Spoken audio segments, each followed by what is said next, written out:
Terima kasih. Mohon maaf sebelumnya karena ada rapat yang tidak bisa saya tinggalkan. Hari ini kita pertemuan keempat ya. Saya akan menyajikan satu pokok bahasan tentang redefinisi tentang data ya untuk mata kuliah sosio ekosistem digital.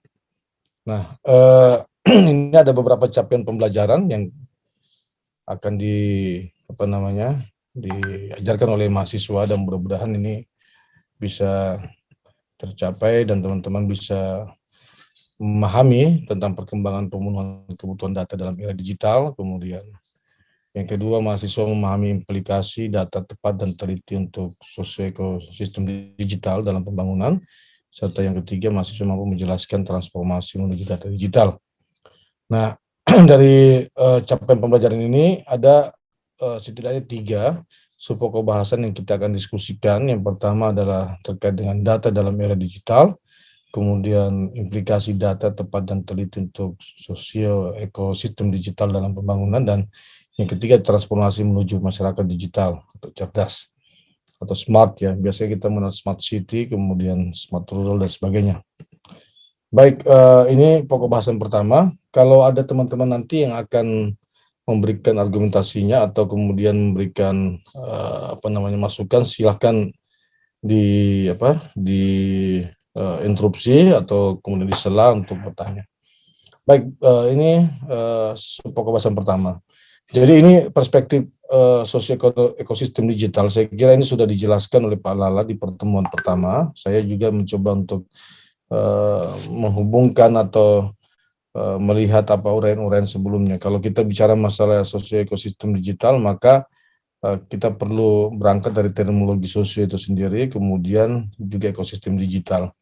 Nah, sosio dalam perkuliahan kita ini selalu disinonimkan atau didefinisikan sebagai sekelompok manusia yang terjalin erat dalam kehidupan kolektif, umumnya dalam rangka memenuhi atau menyelesaikan persoalan bersama. Jadi hidup bukan berarti kita menghindari masalah, tetapi hidup pasti kita dihadapkan dengan masalah, tapi bagaimana kita menyelesaikan masalah. Dalam konteks sosio, maka ada ruang-ruang solidaritas dan kolektif yang harus kita kemudian dorong agar problem-problem kehidupan itu bisa teratasi, terutama terkait dengan perubahan tatanan sosial yang ada di masyarakat. Nah, dalam konteks inilah kemudian kehadiran teknologi, dalam hal ini digitalisasi, menjadi penting untuk kita lihat dan simak, di mana dengan kehadiran alat-alat komunikasi, alat-alat informasi, kita kemudian bisa mengakses apapun dan kemudian mempermudah aktivitas kita di masyarakat. Dengan hadirnya aplikasi-aplikasi juga, ini mempermudah kita untuk kemudian mencari tahu informasi dan seterusnya, ataupun kemudian kalau kita menginginkan sesuatu dalam waktu cepat, kita kemudian tinggal masuk ke aplikasi tertentu, kemudian kita memesan atau kita kemudian mengetahui berita informasi apa yang kemudian terjadi hari ini. Dalam konteksnya itu kemudian semua kebutuhan yang kita inginkan dengan di atas jari kita kemudian bisa mengeksekusi apa saja yang kita harapkan atau kita butuhkan pada waktu yang cepat. Kemudian ada juga disebut dengan network atau jejaring. Jadi melahirkan sebuah aktivitas yang kemudian bisa keterhubungan satu sama lainnya. Nah, inilah disebut dengan membangun komunitas digital. Jadi komunitas digital tidak lepas dari device, kemudian application dan network yang ada di dalam aktivitas yang kita hadapi sehari-hari. Nah, terkait dengan itu, maka hal yang menarik adalah mengenai dimensi sosio ekosistem digital ini, maka tentunya tadi ditekankan ada sebuah perubahan tatanan masyarakat, karena teknologi selalu kemudian menjadi faktor penentu dalam sebuah perubahan di masyarakat. Nah, di sini perubahan tentunya membutuhkan data. Ada beberapa hal yang menarik kalau kita menyimak pemberitaan, misalnya di tahun 2019 ini Google sudah mau melakukan investasi untuk pengembangan pusat data. Kemudian kalau kita lacak lebih jauh apa alasan kemudian Google berinvestasi pusat data di Indonesia, maka dia melihat bahwa tumbuhnya dengan pesat perkembangan unicorn di Indonesia yang ditandai dengan valuasi startup seperti Tokopedia, Traveloka, kemudian Bukalapak, OVO, dan lain-lain ini mencapai angka kurang lebih $1 Amerika, 1 miliar US dollar Amerika. Ini berarti menunjukkan peluang besar bagi Indonesia untuk dioptimalkannya peran-peran digitalisasi dalam memenuhi kebutuhan hidupnya. Nah, tentunya perlu kita ketahui bersama-sama bahwa kehadiran unicorn ini ya, baik Tokopedia, Traveloka, Bukalapak, OVO, dan lain-lain, serta beberapa program-program lainnya sangat solutif bagi kebutuhan masyarakat. Jadi ciri dari sebuah teknologi itu adalah membantu masyarakat untuk mempercepat memenuhi kebutuhan masyarakat, kebutuhan yang diharapkan dan diinginkan, serta kemudian bagaimana bisa dijangkau dengan baik. Nah, dalam konteks inilah kemudian data menjadi penting. Apa sih data itu? Data adalah sekumpulan keterangan atau fakta, entah berupa simbol, angka, kata-kata, atau citra yang didapatkan melalui proses pengamatan atau pencarian ke sumber-sumber tertentu. Jadi kalau dulu kalau kita dalam melakukan penelitian yang sangat konvensional, misalnya kita berharap untuk memperoleh satu informasi penting, maka terkait dengan masyarakat, ya, terkait dengan sosioekonominya, maka kita harus pergi ke masyarakat, kemudian kita melacak sesuai dengan parameter kita bangun tentang pendapatannya, kemudian keadaan rumah, kemudian pola konsumsinya dan sebagainya, kita perlu ke suatu tempat itu sendiri. Tapi dengan hadirnya teknologi digital, maka income generating, income atau pendapatan masyarakat, kemudian pola-pola konsumsi itu bisa disimak dengan behavior, ya, perilaku yang kemudian sering berulang di dalam sebuah masyarakat. Untuk itu, the next data yang kemudian sangat menarik itu adalah bagaimana time series pola nafkah, pola livelihood masyarakat itu bisa tergambarkan dengan baik melalui teknologi. Nah, tentunya fungsi data yang kita kemudian ketahui ini lebih kepada acuan dalam mengambil suatu keputusan dalam pemecahan masalah. Kemudian kedua, pedoman atau dasar suatu penelitian dan perencanaan. Yang ketiga adalah acuan dalam implementasi suatu kegiatan, dan yang keempat adalah melakukan evaluasi terhadap suatu kegiatan. Jadi fungsi data ini paling penting sekali untuk decision making, ya, pengambilan keputusan apa saja, baik yang terkait hal yang terkecil sampai hal yang terbesar. Nah, kalau kita lebih menyimak lebih jauh lagi, ada beberapa pengelompokan data, ya, baik menurut basis sifatnya, kemudian cara memperolehnya maupun sumbernya. Di sini terlihat bahwa kalau kita melihat basis pengelompokan data menurut sifatnya terbagi menjadi dua, yaitu data kualitatif dan data kuantitatif. Nah, data kualitatif ini adalah data yang bersifat deskriptif, ya, atau disebut dengan data berbentuk angka. Kemudian jenis data ini umumnya dinyatakan dalam simbol, gambar, atau variabel. Jadi kalau kita misalnya ke lapangan mengambil informasi melalui deep interview atau FGD ke masyarakat, itu disebut data kualitatif. Atau kemudian memotret, ya, situasi dan kondisi sekitar tempat riset kita, atau kemudian lokasi target yang kita akan menggali informasi, itu merupakan data kualitatif. Nah, ini berbeda dengan data kuantitatif, yaitu data yang diperoleh dengan melakukan survei atau mendapatkan jawaban berupa angka. Tidak hanya survei, saya kira sekarang banyak pendekatan kualitatif yang bisa dilakukan, seperti sensus, kemudian feed count, ya, dan lain-lain, yang kemudian lebih kepada memperlihatkan makna angka di dalam sebuah peristiwa atau fakta yang kita akan gali dengan baik. Kemudian yang kedua adalah pengelompokan berbasis cara memperoleh. Nah, di sini teridentifikasi bahwa data primer dan data sekunder merupakan bagian penting dari pengelompokan dari cara memperoleh. Umumnya kita ketahui bahwa data primer ini adalah data yang diperoleh dari objek yang diteliti oleh orang atau organisasi yang sedang melakukan penelitian. Jadi data primer itu data yang langsung kita peroleh di masyarakat, seperti kita melakukan wawancara, kemudian menyodorkan kuesioner, lalu kemudian menggali informasinya, pendapat dan informasi yang disampaikan oleh masyarakat dan seterusnya sebagai target responden. Itu kemudian merupakan bagian dari yang disebut dengan data primer. Sementara data sekunder itu adalah data yang diperoleh dari sumber lain yang telah ada.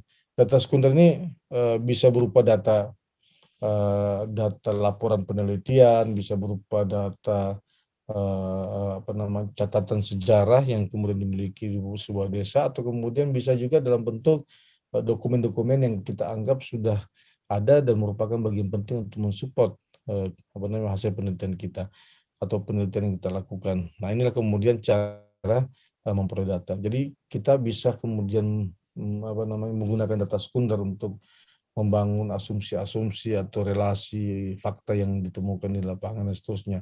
Umumnya orang-orang eksakta misalnya seperti orang-orang ekonomi, kemudian orang dari fisika, ya, kemudian matematika, dalam melakukan proses analisis tesis atau skripsi yang dilakukan selalu kemudian senantiasa menggunakan data sekunder karena data itu merupakan bagian penting untuk menerjemahkan situasi dan kondisi yang ada di lapangan nantinya. Kemudian ada satu lagi tentang pengelompokan data, yaitu pengelompokan data berdasarkan sumber. Nah, di sini data yang berdasarkan sumber itu terbagi atas dua, yaitu disebut dengan data internal dan data eksternal. Apa itu data internal? Data internal adalah data yang diperoleh secara langsung dari tempat penelitian. Jadi kita memperolehnya data tersebut melalui informasi-informasi yang disajikan dan disampaikan kepada informan atau responden yang kita ajak untuk memberikan informasi terkait dengan penelitian kita lakukan. Kemudian kedua adalah data eksternal, yaitu data yang kemudian didapat di luar lingkup kerja di suatu perusahaan. Bisa jadi kemudian atau lokasi penelitian bisa jadi kemudian kita melakukan penelitian di desa A, tetapi informasi data di desa A itu tidak dimiliki. Maka kemudian kita harus mencari informasi lain di luar desa tersebut dan kita peroleh itu dan kemudian disebut dengan data eksternal. Oke, kita sudah mulai dari mana tadi? Ini ya? Oke, ini ya? Saya rasa ini, Pak. Ini ya? Iya, Iya, Pak, Pak. yang ini, Pak. Oke, baik. Baik, saya mulai ya. Mudah-mudahan sudah terlihat semua ini. Sorry, ini ada error program kita ini. Aduh. Baik, sebelum itu, Al? Iya, Pak. Sebelum itu ya, lanjut sebelum ini, silakan. Ya, oke, baik ini ya. Jadi kalau kita tadi berhasil mempelajari misalnya tentang sosio ekosistem digital, di mana definisi ekosistem sosio itu sendiri adalah bagaimana kehadiran manusia secara kolektif atau bersolidar untuk menyelesaikan masalah. Tentunya itu terkait dengan ada perubahan atau ada isu tentang perubahan struktur sosial atau perubahan sosial yang harus kemudian dibutuhkan. Nah, tentunya di dalam tren perubahan itu maka mau tidak mau data menjadi penting ya. Jadi kalau kita pelajari apa yang telah terjadi dan apa yang sebentar terjadi dan untuk kemudian merespon kejadian yang akan datang, maka data menjadi penting. Untuk itu sangat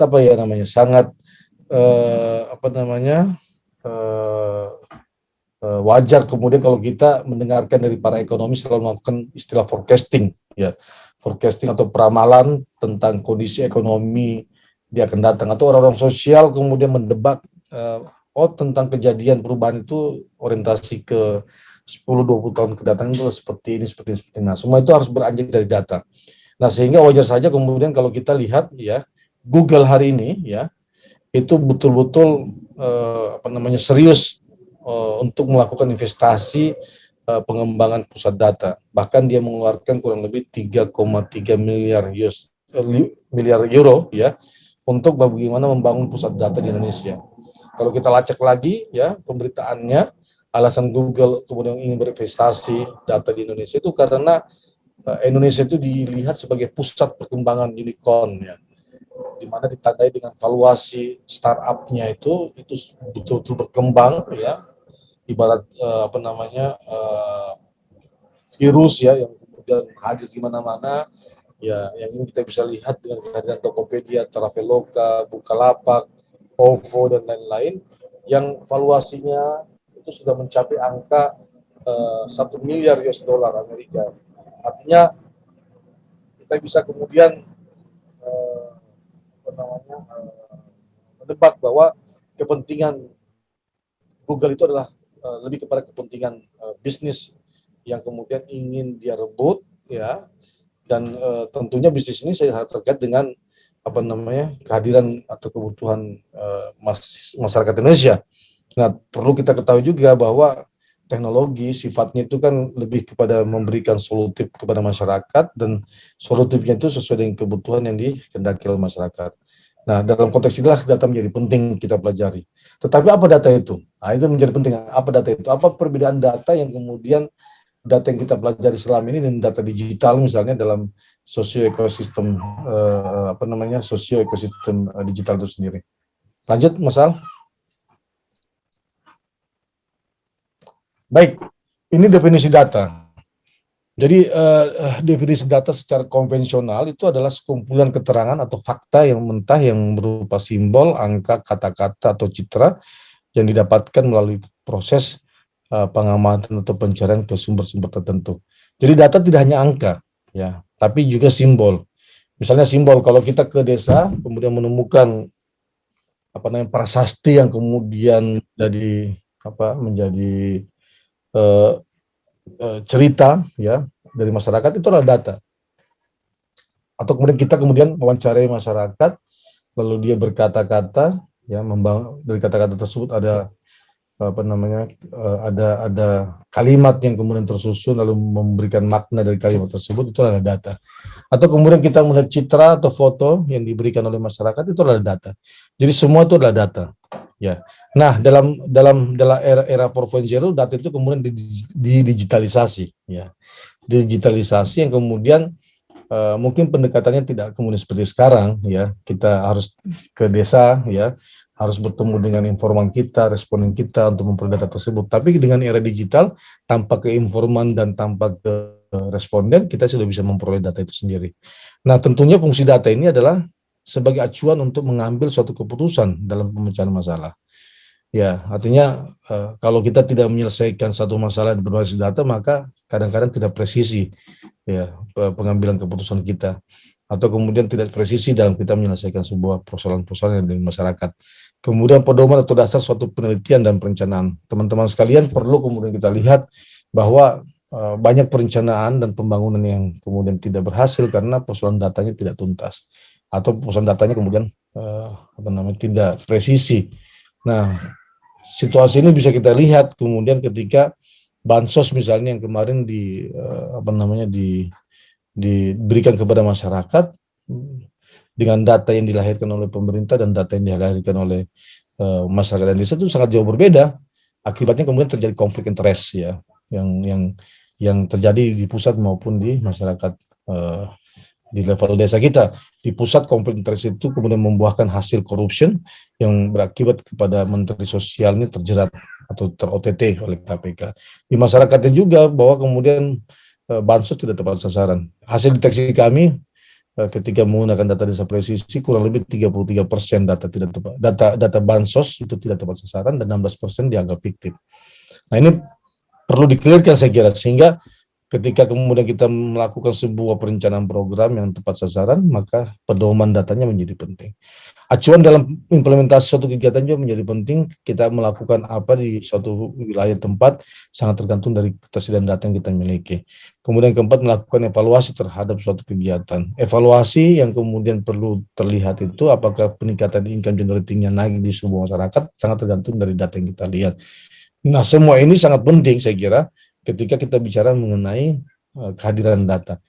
Lanjut. Nah, umumnya, lanjut Mas Al. Oke, umumnya kalau kita mengelompokkan data ini dapat dibagi berdasarkan yang pertama sifat, kemudian cara memperoleh, dan yang ketiga adalah sumber. Nah, sifat ini adalah terdiri dari dua, yaitu yang disebut dengan data kuantitatif dan data kualitatif. Nah, kalau Anda melakukan penelitian nanti, pasti Anda kemudian diminta agar menggunakan metode kuantitatif. Berarti data yang dikumpulkan adalah data kuantitatif, ya, tapi didukung dengan data kualitatif. Apa data kualitatif itu? Yaitu data deskriptif, atau disebut juga dengan data yang tidak berbentuk angka. Apakah kemudian riset kualitatif tidak mengenal angka? Tidak juga, dia mengenal angka. Tetapi umumnya dominasinya adalah, kalau politik kuantitatif adalah didominasi dengan analisis angka-angka. Tetapi kalau data kualitatif dianalisis menggunakan kecenderungan fakta-fakta yang kemudian ditemukan di lapangan dalam bentuk naratif, ya. Nah, untuk itu jenis datanya ini bisa dinyatakan dalam bentuk simbol, gambar, variabel, dan seterusnya. Berbeda dengan data kualitatif, data kuantitatif ini adalah data yang diperoleh dengan melakukan survei untuk mendapatkan jawaban berupa angka. Tidak hanya survei, saya kira sensus juga demikian, atau quick count.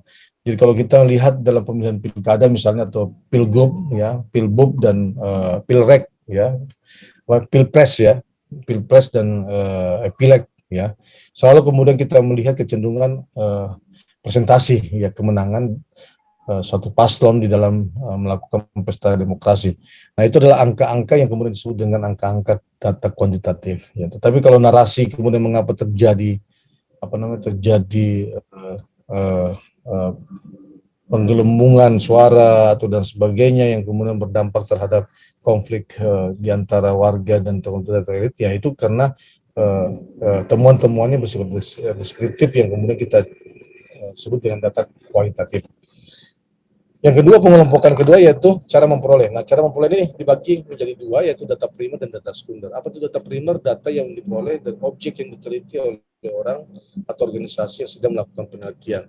Seorang peneliti harus kemudian masuk ke masyarakat, yang kemudian dari masyarakat itu sendiri, maka dia mengajukan beberapa pertanyaan, lalu kemudian informasi itu diperoleh. Jadi, seorang peneliti diwajibkan untuk ke lapangan untuk mengambil dan mengkolek data.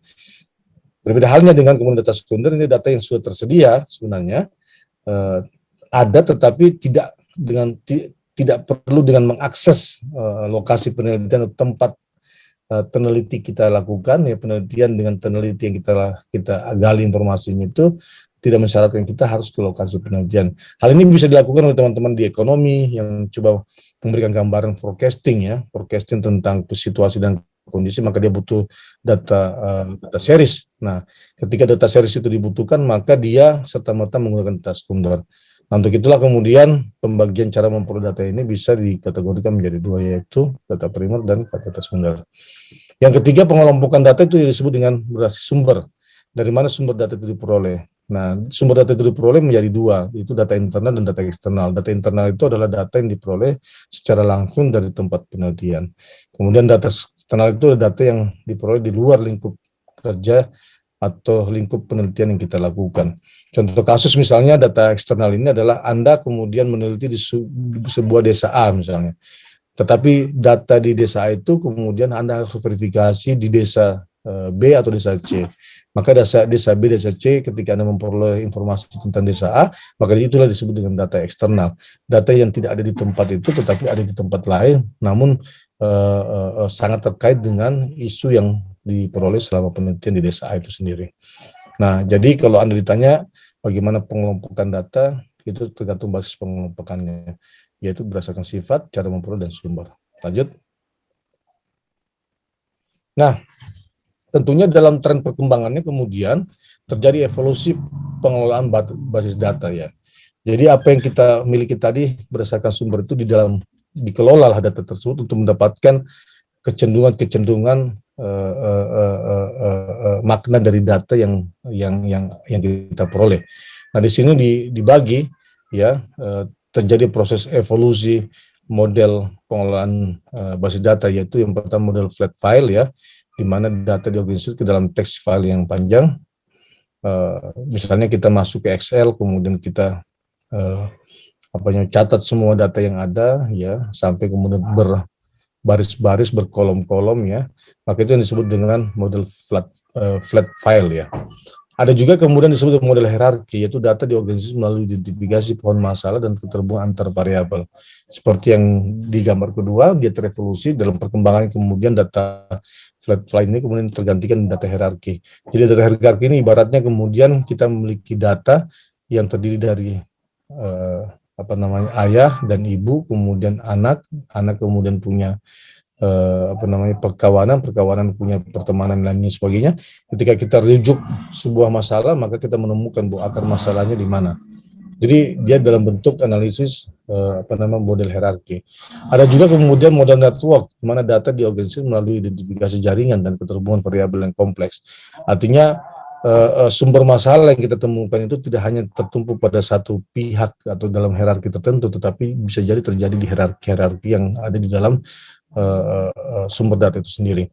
Kemudian keempat ada model rasional, itu data diorganisasi melalui hubungan antara variabel dalam baris dan kolom yang berbeda.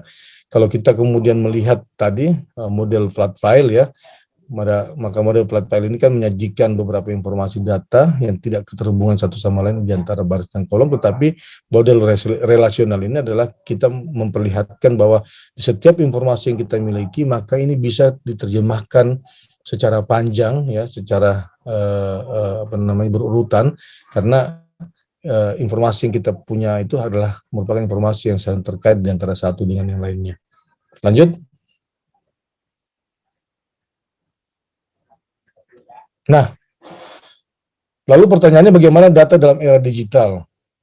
Nah, data dalam era digital ini data individu yang diperoleh dari beberapa sumber, yaitu media sosial dan blog, kemudian lalu lintas data, baik secara eksternal maupun internal, dan yang ketiga adalah mesin temu balik informasi atau search engine. Nah, teman-teman sekalian, kalau kita bandingkan dengan data sumber data tadi ya, kita membandingkan dengan sumber pengelompokan sumber data dan kemudian evolusi pengelolaan basis data, maka sesungguhnya kalau kita bicara masalah data di era digital, ini dengan tidak kita ke lokasi penelitian pun sebenarnya kita bisa memperoleh data. Nah, contoh kasus ada data media sosial dan blog misalnya. Media sosial ini kita punya misalnya Facebook, kemudian Twitter, Instagram, dan lain-lain. Dari situ kemudian kita bisa mempelajari ya situasi dan kondisi analisis yang kita inginkan misalnya terkait dengan misalnya behavior atau perilaku setiap individu yang bergabung di dalam satuan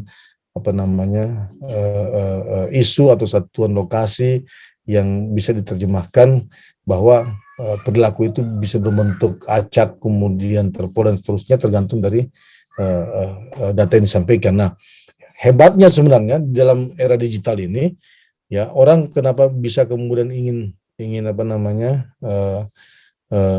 lebih kepada melihat data big datanya ya, big data itu karena dalam big data itu banyak sekali informasi yang bisa kita tarik ya, kita tarik kemudian kita analisis lebih jauh lagi, karena tanpa dengan kita ke lapangan pun kita bisa menganalisis situasi dan kondisi yang ada.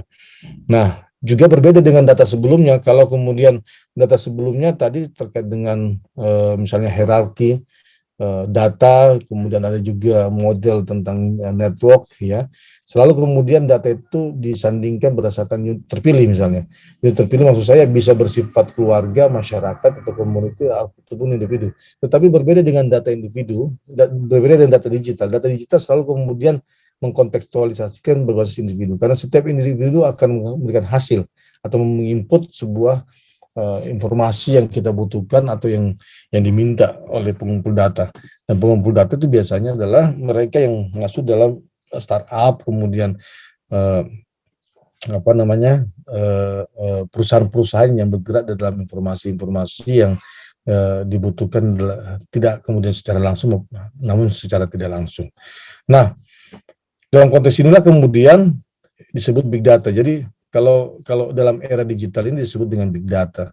Apa big data itu? Big data itu sebuah kumpulan data yang berukuran sangat besar volumenya, sangat cepat perubahannya, ya, kemudian hadir dalam berbagai macam bentuk, ya, serta memiliki nilai tertentu. Dengan catatan jika berasal dari sumber yang akurat. Jadi teman-teman sekalian, apakah kemudian kita harus mempercayai data itu kemudian yang dihasilkan dari media sosial sebagainya? Ya boleh tidak. Ya artinya apa? Tingkat errornya juga pasti ada, tetapi tingkat positifnya ya, atau tingkat kebenarannya, validasinya juga relatif lebih tinggi. Sebagai contoh, kalau kita kemudian ingin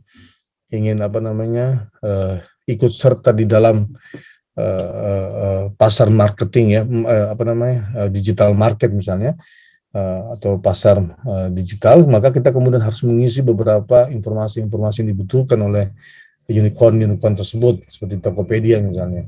Nah, setiap kemudian Anda aktif membeli barang, maka Anda kemudian dilacak analisisnya. Setiap kapan kau beli sesuatu, kapan kau punya uang, dengan siapa kamu membeli, kemudian membelinya barang apa saja, itu kan tercatat. Sehingga itu menjadi bagian dari bisnis yang dilakukan oleh para pebisnis digital itu. Nah, big data ini juga berbeda dengan kumpulan atau data konvensional, ya. Perbedaannya terletak pada mekanisme pengelolaannya. Sistem basis data relasional ini saat ini umumnya digunakan dari bahwa kemudian basis, kalau kita pelajari tadi tentang evolusi evolusi pengolahan data, kita kemudian menyimak bahwa ada yang disebut dengan model relasional. Nah, model relasional ini adalah model yang kemudian memperkaitkan antara informasi yang disajikan di dalam kolom dalam sebuah aplikasi maupun kemudian dengan baris. Nah, dalam konteks ini kemudian big data ini adalah lebih kepada sistem basis data relasional, di mana dia akan coba melihat hubungan-hubungan yang terkoneksi dengan baik atau hubungan-hubungan yang memiliki pengaruh dengan baik, sehingga kemudian dia bisa memberikan gambaran tentang sebuah unit yang akan dianalisis. Lanjut. Nah, ini contohnya. Kalau kita lihat bagaimana statistik pengguna media sosial di Indonesia terhitung dalam bulan Maret 2015, luar biasa Facebook ya, menduduki posisi pertama, kemudian ada WhatsApp juga, ada Kiki, kemudian Kizone, ya, kemudian Facebook Messenger, dan seterusnya. Di sini nampak kemudian Indonesia lebih dikatakan sebagai subjek pengguna, ya, pengguna data digital. Lalu kemudian bagaimana membangun sistem aplikasi yang mampu memberikan data secara time series setiap harinya. Ini menjadi penting karena kalau kita lihat digital landscape Indonesia tahun 2014 sampai 2019, ini terjadi kenaikan, ya, total populasi pengguna atau yang mengakses digital, ya. Di tahun 2014 masih 251,1 juta, tetapi 2019 sudah terjadi kenaikan sebanyak 268,2 juta. Demikian juga internet users, ya, ini 72,7, terjadi kenaikan 2 kali lipat pada tahun 2019, dan seterusnya. Ini luar biasa Indonesia. Maka kemudian tidak mengherankan beberapa aktor-aktor yang kemudian bermain dalam digital ekonomi misalnya, itu sangat melihat potensial Indonesia yang luar biasa. Namun pertanyaannya adalah bagaimana membangun sistem aplikasi yang mampu memberikan data secara time series per hari. Teman-teman sekalian, kalau kita menyimak Instagram, kemudian Google, yang kemudian saya sampaikan tadi, itu lebih kepada sekedar data tren. Data seriesnya diperoleh, tetapi data tren, tidak kemudian data dasar. Karena setiap informasi data di kita itu seabrek-abrek kalau kita ingin menggali lebih baik, tetapi tidak bisa dengan serta-merta kita memperolehnya secara utuh. Lanjut. Nah, ini big data dan pemanfaatannya. Ya. Salah satu big data dan pemanfaatan ini adalah terkait dengan data lokasi kita, data perilaku manusia, ya. Bagaimana perilaku konsumsinya, perilaku searching, perilaku keuangan. Ini tanpa kita kemudian memberikan data kepada mereka, di saat kita kemudian menggunakan sebuah aplikasi yang terkoneksi melalui Google misalnya, maka kita akan kemudian terkoneksi dengan baik, ya. Apa saja aktivitas kita selama setiap hari misalnya. Hari Senin, Selasa, Rabu, Kamis, Jumat, pasti polanya akan berbeda-beda, tetapi dalam kondisi tertentu terpola, ya. Kemudian big data juga bisa memprediksi perilaku dan preferensi individu secara tepat. Kalau selama ini big data dikelola oleh perusahaan besar seperti Google, Twitter, Facebook, Gojek, Tokopedia, dan lain-lain, hal yang sama sebenarnya dengan bisa dilakukan oleh pemerintah. Artinya, disinilah kekuatan big data kita kalau kita ingin kemudian memanfaatkannya atau mengaturnya dengan baik. Lanjut. Nah, lalu apa implikasi data tepat dan teliti untuk sosio-ekosistem digital dan pembangunan? Ingat teman-teman sekalian, sosio-ekonomi sistem digital itu adalah hadirnya kelompok masyarakat atau individu yang kemudian merasa ada persoalan yang harus diselesaikan secara bersama-sama. Tentunya bersama-sama ini dalam konteks bahwa ada perubahan yang harus diperhadapkan di depan. Kemudian kedua, kita mengetahui juga bahwa ekosistem digital itu adalah satu kesatuan yang tidak bisa dilepaskan dari adanya alat yang kemudian bisa menarik data, adanya kemudian aplikasi yang kemudian disajikan untuk mempermudah aktivitas, dan adanya network yang kemudian disebut dengan ekosistem masyarakat digital. Jadi ketiga hal tersebut penting untuk dikelola terkait dengan apakah kita benar, ya, untuk memperoleh data tersebut untuk digunakan sebagai analisis bagi apa namanya kebutuhan pembangunan ke depan. Lanjut. Nah, dalam hal ini sebenarnya saya ingin menyajikan satu temuan inovasi teman-teman di mana saya sebagai penggagasnya dan dilakukan oleh bersama teman-teman lain.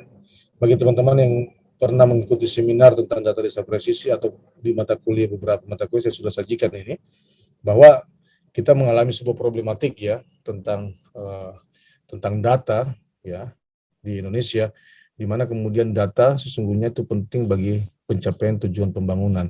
Lanjutannya Mas, lanjut terus ya sampai halaman 1 ini selesai.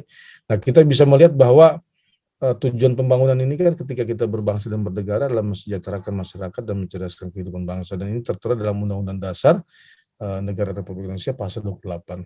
Nah, untuk mencapai ini maka harus ada beberapa kebutuhan dasar yang dipenuhi oleh masyarakat atau negara, ya, sehingga kemudian negara menjalankan fungsinya, yaitu terkait dengan aspek sandang pangan papan, aspek pendidikan dan kebudayaan, aspek kesehatan, pekerjaan dan jaminan sosial, aspek kehidupan sosial dan perlindungan hukum dan HAM, kemudian yang terakhir aspek lingkungan hidup dan infrastruktur. Perlu kita ketahui bahwa 5 aspek inilah kemudian harus digarap dengan baik proses pendataannya. Karena kalau data tidak akurat, maka pembangunan pun tidak akurat. Maka pencapaian untuk mewujudkan kesejahteraan dan mencerdaskan kehidupan bangsa tidak akan mungkin dilakukan. Nah, menurut beberapa informasi dan referensi yang ada, bahwa 5 aspek ini sebenarnya jauh hari telah dibicarakan para founder-founder kita. Para founder-founder kita mengatakan bahwa untuk mewujudkan 5 aspek ini harus dimulai dari democratic rural development, pembangunan desa yang demokratis. Pembangunan desa yang demokratis itu kemudian harus memperkuat yang disebut dengan partisipasi. Ruang-ruang partisipasi harus dibuka sebaik mungkin, dan bagaimana masyarakat terlibat di dalam merumuskan perencanaan kebutuhannya. Teman-teman sekalian, perlu saya sampaikan kepada Anda bahwa ungkapan tentang democratic rural development ini sesungguhnya telah dilakukan oleh 513 ya cendekia di Indonesia yang pada saat itu diketuai oleh Muhammad Yamin ya. Nah, mereka kemudian mendiskusikan bahwa ya kesejahteraan Indonesia hanya bisa dimulai dari berangkat mentata kelola pembangunan yang ada di pedesaan. Dan kedua dikatakan kemudian dalam buku itu juga adalah angka-angka harus diperjelas sedini mungkin, karena ada tren yang kemudian berkembang di mana angka-angka itu hanya bersifat angka-angka tafsir. Nah, angka-angka tafsir itu angka-angka yang selalu tidak sesuai dengan kenyataan. Untuk itu dibutuhkan angka akurat atau yang kami sebut sebagai data akurat. Nah, ini berangkat dari sebuah fenomena yang menarik di mana saya menemukan ketika mencari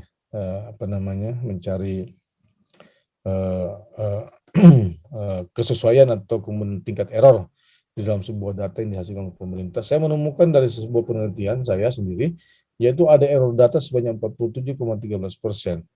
Ya, data PODES potensi desa yang tidak sesuai dengan kondisi aktual atau real yang sesuai di masyarakat. Sehingga saya mengatakan bahwa kalau kemudian data itu terjadi di Jawa, apalagi hasil studi saya itu di 1,5 km dari IPB dan 42 km dari pusat kekuasaan yang bernama Jakarta. Datanya error 47. Bagaimana dengan kemudian Papua, Sulawesi, Maluku, Kalimantan, dan seterusnya? Saya bukan berarti mensubordinasi mereka, tetapi yang terjadi adalah data dengan angka numerik itu akan memberikan sebuah ketidakpercayaan kepada publik. Nah, saya kemudian menginventarisasi di dalam buku saya yang saya sebut dengan Evolusi Republik Indonesia, ada 5 persoalan tentang masalah data yang dihadapi Indonesia. Yang dihadapi oleh desa. Yang pertama adalah warga desa sebagai subjek. Tadi ingat pencapaian kesejahteraan masyarakat dan mencerdaskan kehidupan bangsa itu hanya dapat diperoleh dengan cara bagaimana mensubjekkan atau membangun ruang partisipasi. Tetapi kenyataannya kemudian masalah data yang dihadapi oleh desa hari ini adalah warga desa itu ada sebagai objek, bukan sebagai subjek. Kedua, kurangnya kreativitas dalam pendekatan penyusunan dan pengolahan data, kemudian minimnya akses data, rendahnya SDM, serta umumnya data disusun dan diolah secara manual. Teman-teman sekalian, meskipun era 4.0, kita seringkali kemudian tidak mempercayai bahwa apa yang dihasilkan dari data, big data dari setiap institusi itu tidak merepresentatifkan kondisi yang ada dalam diri Anda. Tetapi perlu diyakini sendiri bahwa itulah kemudian pendekatan yang dilakukan oleh big data. Dengan tidak mengkolek atau datang di suatu tempat, maka dia akan menerima informasi kabar seluas mungkin sehingga menjadi bagian penting untuk menyusun sebuah perencanaan. Nah, kita di desa, data itu diolah secara manual. Syukur-syukur kemudian manual itu adalah tabel silang, atau kemudian syukur-syukur kalau dibuatkan sebagai diagram P atau kemudian diagram batang untuk disajikan. Ternyata tidak demikian. Mengapa? Karena tidak ada proses transfer knowledge yang dilakukan oleh kampus kepada mahasiswa atau kepada para pelajar-pelajar yang lagi menyelesaikan studinya di kampus. Lanjut. Nah, apa dampak yang dimunculkan akibat persoalan data yang tidak baik? Yaitu yang pertama tentunya adalah tidak akan mampu menggambarkan potensi dan masalah yang ada. Ya. Nah, kalau kita sudah tidak mampu memberikan gambaran potensi dan masalah yang ada di desa, maka pasti akan menentukan baik buruknya kualitas perencanaan desa. Dan juga akan terlihatlah kemudian pembangunan desa yang tidak terukur dan presisi. Nah, semua ini kemudian saya terilhami dengan pendekatan PRA, Participatory Rural Appraisal. Namun kemudian kelemahan dari PRA itu adalah membutuhkan waktu yang sangat lama, kemudian teknologinya juga belum terlalu maju. Nah, saya kawinkan dengan teknologi yang ada sekarang, nampaknya kemudian bisa kita lakukan secara presisi. Ya, ini yang saya sebut dan kemudian kami istilahkan dengan data desa presisi. Lanjut, terus Mas. Nah, apa data desa presisi itu? Data presisi itu adalah data yang memiliki akurasi akurasi yang tinggi, ketepatan yang tinggi juga, untuk memberikan gambaran tentang kondisi aktual desa yang sesungguhnya. Data diambil, divalidasi, diverifikasi oleh warga desa sendiri, dibantu oleh pihak luar. Kita ini adalah kampus, adalah hanya sebagai fasilitator. Kita memiliki pengetahuan, kita transfer kepada mereka. Kita memiliki kapital, maka kita kemudian share kepada mereka untuk dibantu di dalam proses kemudian mengkolek data secara baik dan benar. Juga kemudian dalam proses aplikasi pelaksanaannya, data ini cenderung dihasilkan dengan biaya yang relatif murah. Mengapa saya katakan relatif biaya murah? Karena dilakukan oleh orang desa sendiri. Semua hal yang terkait dengan gotong royong pasti murah. Nah, kita sekarang bisa membanding berapa kemudian dana yang dimiliki oleh institusi pengambil keputusan dalam pengambilan data seperti yang ada seperti saat ini, itu bisa mencapai 4,2 triliun. Bayangkan kalau kemudian di perdesa hanya bisa mengetahui 70 paling maksimal untuk melahirkan data yang presisi. Itu sangat jauh sekali kalau kita kalikan dengan jumlah desa yang ada di Indonesia. Untuk itu keunggulan-keunggulannya menjadi penting dari data desa presisi ini. Dia pasti memiliki kualitas data yang sangat luar biasa, kemudian dapat menentukan ketepatan perencanaan, implementasi, dan monitoring evaluasi, kemudian dapat memonitor secara pasti dan presisi terkait dengan potensi desa, kemudian juga memastikan ukuran-ukuran pembangunan desa yang tepat. Ukuran-ukuran pembangunan desa yang tepat ini adalah untuk kemudian mengeliminir kepentingan proyek. Misalnya begini, proyek itu setiap tahun negara mengeluarkan uang agar kemudian masyarakatnya sejahtera atau masyarakat yang miskin ditandai dengan kemampuan mereka untuk mengakses rumah yang lain dan seterusnya. Nah, tetapi dalam kondisi yang kemudian terjadi tidak demikian. Maka kemudian yang perlu kita pastikan adalah ukuran-ukuran dalam pembangunan menjadi pasti. Dulu hari ini diberikan bantuan, besok kemudian menjadi maju, menjadi berkembang, menjadi maju. Padahal kemudian dia tidak memiliki rumah dan prasyarat untuk menjadikan layak.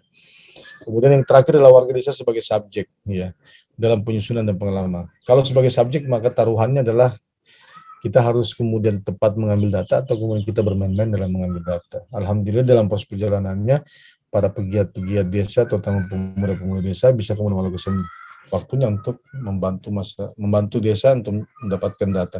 Karena di balik data desa presisi itu ada angka-angka atau nyawa-nyawa yang kemudian butuh untuk di support ya dalam rangka melakukan tugas dan fungsinya masing-masing. Lanjut. Nah, dalam menghasilkan data desa presisi ini digunakan pendekatan yang disebut DPM, Drone Participatory Mapping, yaitu pendekatan inklusif. Mengapa inklusif? Bisa dilakukan siapapun, ya. Orang Papua bisa melakukan, orang Indonesia Timur bisa melakukan, orang Jawa bisa melakukan, orang yang kemudian sekolah pada level SD bisa melakukan, SMP pun bisa melakukan, dan seterusnya. Nah, data ini menghasilkan kemudian tiga tipe data. Nah, tiga tipe data ini sebenarnya berangkat dari dari pendekatan, karena kita masukkan teknologi, relasi antara manusia dan teknologi.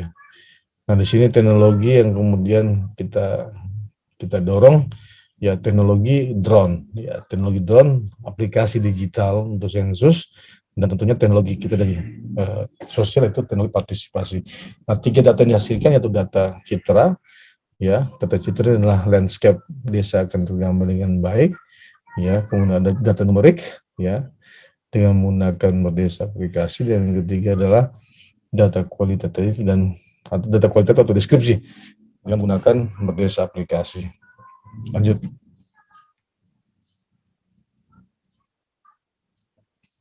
Nah, di dalam data desa presisi ada 146 ya variabel yang kita potret. Dan variabel itu meliputi aspek-aspek di dalam pembangunan yang mensejahterakan atau tujuan dari pembangunan itu sendiri, yaitu mensejahterakan kehidupan bangsa dan mencerdaskan. Nah, ada 146 meliputi sandang pangan papan ada 60 parameter, pendidikan dan kebudayaan ada 5 parameter, identitas keluarga ada 22 parameter, kehidupan sosial, perlindungan hukum dan HAM 10 parameter, kesehatan pekerjaan dan jaminan sosial ada 32 parameter, kemudian infrastruktur dan lingkungan hidup ada 17 parameter. Nah, dari parameter-parameter inilah kemudian kita memiliki data spasial. Data spasial itu bisa lahir dari peta dasar, ya, yaitu meliputi ortofoto, kemudian land use, administrasi, kemudian penggunaan lahan, dan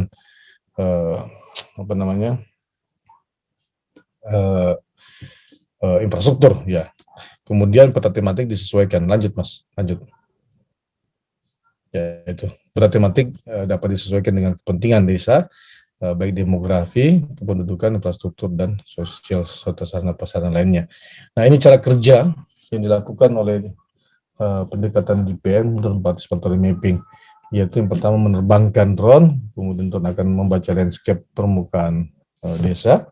Dari landscape itu kemudian diolah menjadi data spasial, kemudian dijadikan sebagai kerja. Nah, ini yang menarik sebenarnya. Saya nggak tahu apakah teman-teman sudah didatangi oleh petugas sensus atau petugas survei sosial ekonomi masyarakat. Di dalam data yang kemudian dihadirkan oleh para enumerator yang mengambil data sensus tersebut, nampaknya kemudian mereka hanya menjadikan formalitas saja tentang peta dasar, ya. Seharusnya peta dasar itu adalah bagian penting untuk melakukan pengambilan data. Tanpa kemudian dilakukan secara door to door, maka keabsahan dari teknik survei itu menjadi keraguan kita. Nah, sekarang menjadi pertanyaan, apakah kemudian sensus penduduk yang notabene-nya adalah merekam semua informasi tentang pendudukan Indonesia itu dijalankan secara kaidah-kaidah sensus? Jawabannya saya kira tidak demikian. Nah, dari itu semua kemudian kita punya server. Nah, server inilah yang kemudian menghimpun big data. Saya sebenarnya sebagai penggagas data desa presisi sangat berharap nantinya data desa presisi ini sebagai data dasar yang bisa menghasilkan data-data tren lainnya. Kita bisa memiliki nanti bagaimana orang desa bertransaksi melalui GoPay, atau kemudian kita bangun terminologi baru terkait dengan informasi yang kemudian bisa kita kolek dan kita kemudian kembangkan lebih jauh lagi. Nah, setelah data kemudian terkumpul melalui server dan menjadi big data, maka dengan mudah kita melakukan artificial intelligence. Hari ini saya dan kawan-kawan sudah bisa mencoba membuat aplikasi untuk melihat potensial stunting yang ada di masyarakat kita, khususnya balita ke bawah, ya. Jadi balita ke bawah dengan menggunakan artificial intelligence potensial angka stuntingnya bisa kita tebak atau kondisi stuntingnya bisa kita tebak. Atau kemudian sekarang kita bisa dengan cepat melahirkan mana rumah-rumah yang layak dibantu oleh pemerintah dan mana yang tidak layak dibantu oleh pemerintah. Atau juga sekarang kita bisa mendeteksi, tidak perlu kemudian menghitung rumah melalui manual, tetapi dengan artificial intelligence dengan sendirinya kemudian bisa tergambarkan dengan baik. Dan semua ini bisa sudah dilakukan 16 kabupaten dan puluhan desa ya yang bekerjasama bersama LPPM IPB. Lanjut.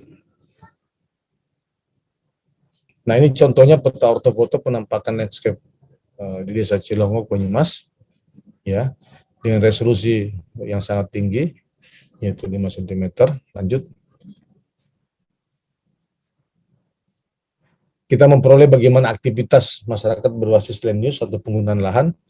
Apakah kemudian lahan-lahan di sekitar masyarakat itu dimanfaatkan untuk kebutuhan, untuk menjawab kebutuhan masyarakat terkait dengan tanaman palawija, kemudian kebun campuran atau kemudian tambak, ya, seperti yang disajikan pada gambar ini. Kita melihat bahwa bagaimana desa Pantai Bakti itu memiliki luas lahan tambak yang luar biasa luasnya, ya, pemukimannya sangat sedikit, ya, kemudian terlihat juga kemudian bagaimana terjadinya arbrasi akibat kenaikan volume air yang kemudian mengakibatkan satu wilayah menjadi tenggelam atau menjadi tidak bisa terakses lagi. Nah, juga kemudian kita bisa lihat di Sukamantri ini bagaimana kemudian pertanian palawija dan kebun campuran merupakan bagian hal yang penting dikelola oleh masyarakat. Nah, semua ini memberikan gambaran tentang potensi. Nah, kalau data-data seperti ini kita bisa bermula dari desa, maka luar biasalah kemudian pendataan di Indonesia di kemudian hari. Lanjut. Juga kita kemudian bisa memastikan bagaimana kemudian melakukan koreksi terhadap luas desa Sukamantri atau desa-desa lainnya yang belum melakukan koreksi terhadap perluasan desa. Ini bisa disajikan teman-teman sekalian, kita bisa melihat bagaimana batas desa yang ditentukan oleh pemerintah ini kadang-kadang tidak sesuai dengan batas desa yang disusun secara partisipatif. Lanjut.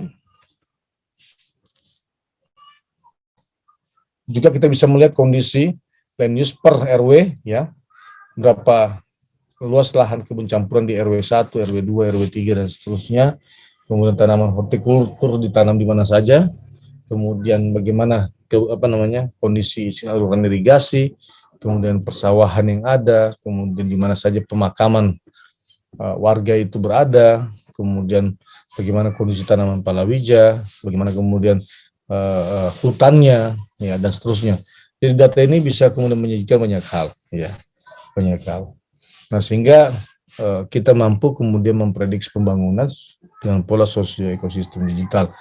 Nah, contoh kasus misalnya kalau kita bisa melihat seperti ini, maka kita bisa melihat bagaimana sebaran pemukiman yang ada di sebuah desa, dan kemudian bagaimana membangun bisnis digital untuk memenuhi kebutuhan dasar dari masing-masing masyarakat yang tinggal di tempat tersebut.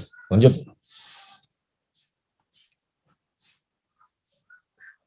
Nah, ini juga kita bisa melihat misalnya bagaimana kondisi existing rumah, ya, yang ada di Desa Cilongok ini. Sebagai contoh ini, dengan coding 1042 kita bisa menemukan serangkaian informasi, ya, tentang kondisi existing dari keluarga tersebut. Saya perlu sampaikan bahwa semua ini bisa kita lakukan kalau kemudian kita melakukan penggabungan data dengan proses pelaksanaan kegiatan di masyarakat. Lanjut lagi. Lanjut, Mas.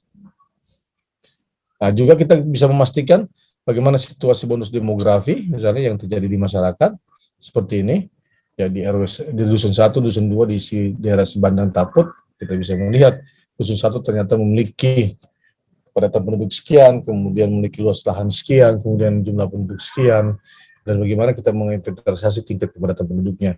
Juga dusun 2, dusun 3 dan seterusnya, ya. Lanjut. Yang menariknya kemudian, lanjut, kita bisa mengidentifikasi bagaimana food consumption per month, ya.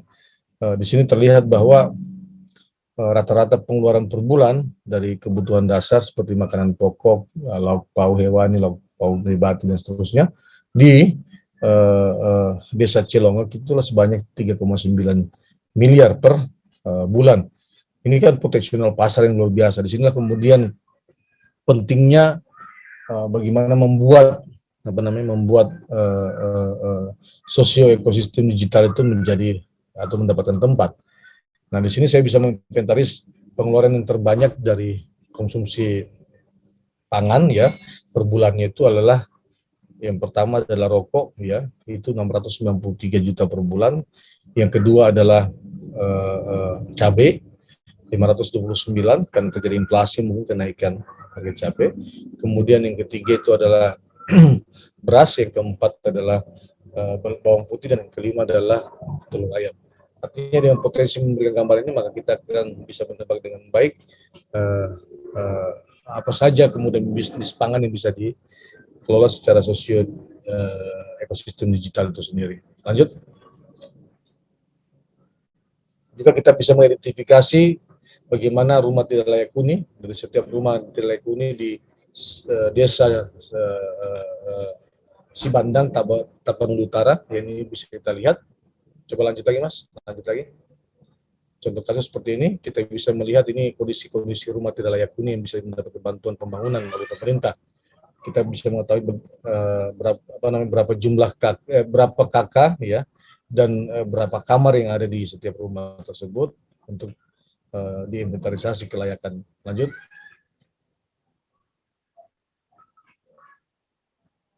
Kita juga bisa melihat sebar infrastruktur dan kondisinya, di mana sekolah berada di dusun mana, RW mana, kemudian di mana kemudian prasarana peribadatan, kemudian di mana infrastruktur pendidikan dan seterusnya, kesehatan dan seterusnya. Kita bisa memberikan gambaran tentang itu. Lanjut lagi. Kita bahkan kemudian bisa meluruskan agenda-agenda pembangunan, penyerahan bantuan sosial yang tidak tepat sasaran. Di sini kemudian disajikan bagaimana prasejahtera tidak mendapatkan bansos, rumahnya seperti ini, tetapi lanjut lagi.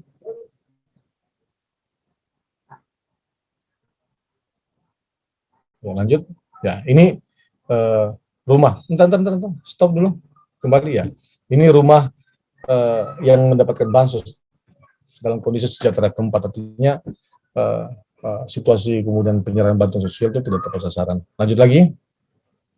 Bahkan kita bisa mengukur SDGs tidak hanya pada level desa, tetapi level rukun warga.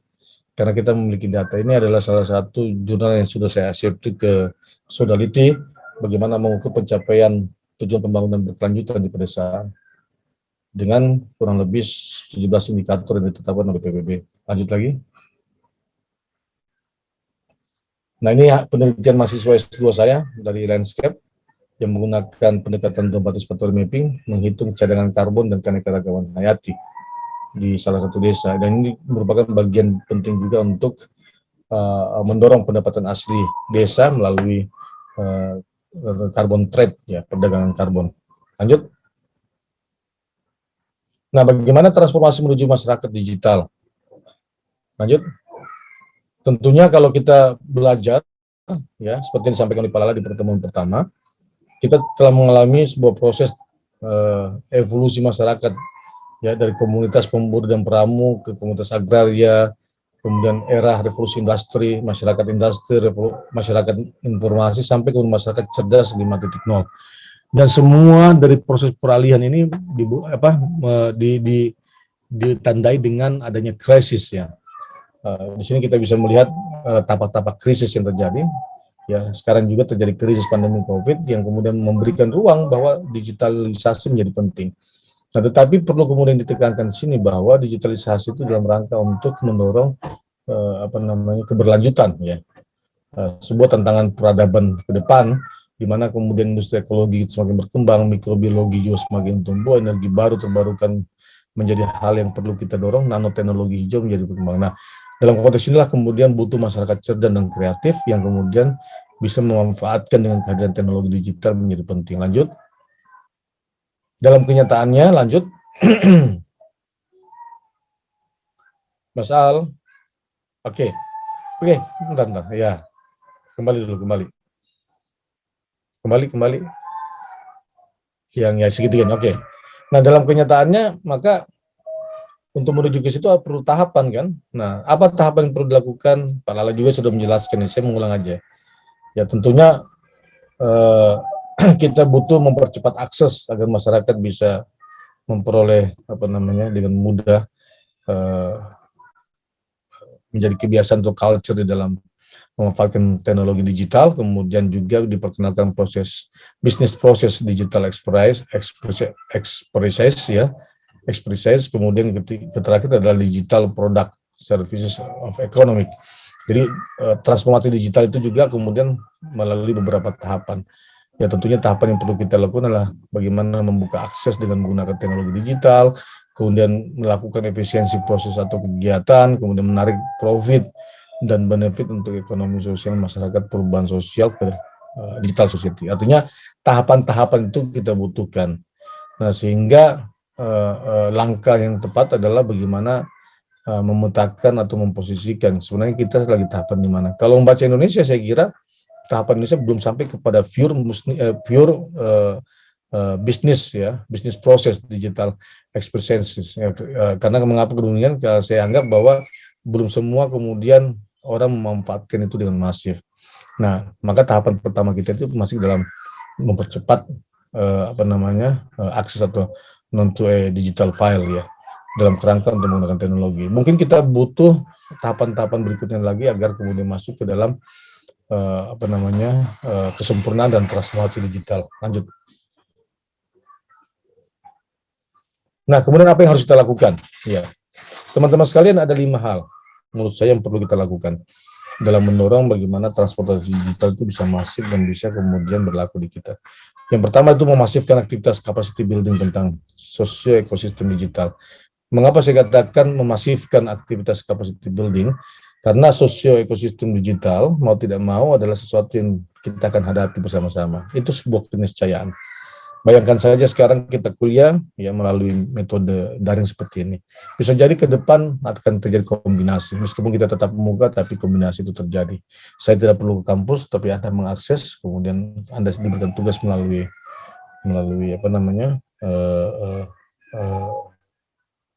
komunikasi seperti sekarang ini, atau kemudian acara-acara lain juga tidak bisa lakukan seperti ini. Jadi trennya masih kemudian tidak bisa lagi kembali ke kehidupan normal seperti yang kita lakukan sebelum pandemi COVID-19, karena 2 tahun lamanya ini, setahun lebih lah ya, ketika pandemi COVID-19 berlangsung, kita kemudian diperkenalkan bagaimana teknik agar keberlanjutan pendidikan itu bisa berjalan dengan baik. Nah tentunya itu harus dilakukan dengan capacity building. Saya membayangkan capacity building itu perlu dilakukan kepada masyarakat kita yang ada di desa. Yang kedua, membuka akses kepada masyarakat terkait dengan digital system dalam kehidupan sehari-hari. Akses apa yang saya maksud? Akses terkait dengan sistem-sistem aplikasi apa yang kemudian bisa digunakan secara masif dan benar oleh masyarakat. Saya membayangkan ke depan bantuan sosial ya tidak perlu lagi kemudian mengantri di bank, mengantri di kantor pos, atau kemudian mengantri di rumah atau mengantri kantor desa. Cukup dengan ada kartu miskin ya, maka barcode-nya kemudian ada, lalu bantuan itu diserahkan dan diantarkan kepada yang bersangkutan. Dengan demikian maka akses itu menjadi penting. Atau kemudian kartu miskin itu bisa digunakan untuk subsidi bagi orang miskin dalam mengkonsumsi kebutuhan sehari-hari dia. Contoh kasus misalnya bagaimana si orang miskin itu kemudian membeli makanan ya, atau makanan-makanan kebutuhan dasar yang harus dikonsumsi setiap harinya itu di warung-warung, yang kemudian warung-warung itu sudah bekerjasama dengan pemerintah untuk didistribusikannya kemudian bantuan-bantuan untuk dikonsumsi orang miskin. Jadi kita bisa melihat bagaimana pola nafkah orang miskin ketika per harinya ketika dia kemudian ingin membutuhkan makanan. Maka akses kepada masyarakat menjadi penting untuk belajar terhadap digital system. Yang ketiga, memfasilitasi tumbuhnya kreasi digital culture ya. Jadi kebiasaan atau kultur digital itu perlu ditumbuhkan dari masyarakat dalam kehidupan sehari-hari. Jadi kebiasaan itu kemudian bisa kita lihat ya, bagaimana kemudian sejak dini ya, anak-anak usia yang kemudian relatif masih bayi atau kemudian sudah menginjakkan fase tumbuhnya menjadi anak-anak, ya, yang sudah dengan mudah kemudian diperkenalkan dengan aplikasi-aplikasi digital yang kemudian secara pengetahuan mereka lebih baik dari kita. Tetapi memang ada hal-hal yang kemudian membuat negatif terkait dengan kehadiran digital sistem tersebut, di mana kemudian bisa mengubah perilaku-perilaku dalam bermasyarakat. Yang keempat, membangun solidaritas digital implementation, ya, berbasis kelompok-kelompok sosial di masyarakat. Jadi solidaritas ini adalah artinya implementasi digital, mengimplementasikan ya digital di dalam kelompok-kelompok sosial untuk menjawab kebutuhan-kebutuhan yang diharapkan oleh masyarakat itu sendiri. Dan yang terakhir adalah menumbuhkan spirit bekerja efisien, efektif, dan presisi sebagaimana tujuan atau melihat fungsi teknologi. Selalunya teknologi hadir itu adalah mempermudah, bukan menyusahkan. Membuat murah, bukan memahalkan, dan membuat dia menjadi mendekati keakurasian, bukan menjauhkan dia dalam keakurasian. Saya kira itu yang ingin saya sampaikan kepada teman-teman terkait dengan redefinisi tentang data di dalam era digital. Jadi kalau saya sampaikan kepada Anda apa perbedaan dengan data konvensional dan data di era digital. Nah, data di era konvensional itu kita harus datang ke sebuah tempat atau menggali dokumen tentang data itu, ya. Lalu kemudian kita menganalisisnya. Tetapi ketika era digital, tanpa mendatangi satu komunitas, maka dengan mudah data kita peroleh. Itu semua karena adanya teknologi. Saya kira demikian catatan dari saya.